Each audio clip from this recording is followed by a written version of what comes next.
সাধারণ শিক্ষার্থীরা যৌক্তিক আন্দোলন করেছে।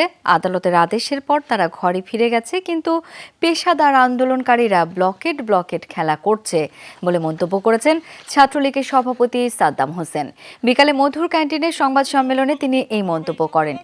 এ সময় সাধারণ শিক্ষার্থীদের কাছ থেকে মতামত সংগ্রহ করে জনদুর্ভোগ লাঘব করে এমন একটি যৌক্তিক সমাধানের উদ্যোগ ছাত্রলীগ নিয়েছে বলেও জানান তিনি।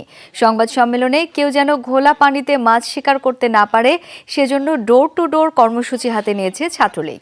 শিক্ষার্থীদের ঘাড়ে ভর করে একটি পক্ষ স্মার্ট বাংলাদেশ গড়তে বাধা দিচ্ছে বলেও মন্তব্য করেছেন সংগঠনের সাধারণ সম্পাদক শেখ ওয়ালি আসিফ ইনান।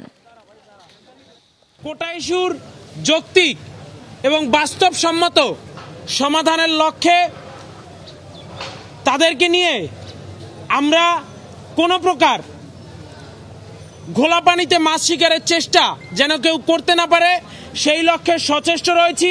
সাধারণ শিক্ষার্থীর একটি যৌক্তিক ইস্যুতে আন্দোলন করেছে, শান্তিপূর্ণ উপায় বেছে নিয়েছে।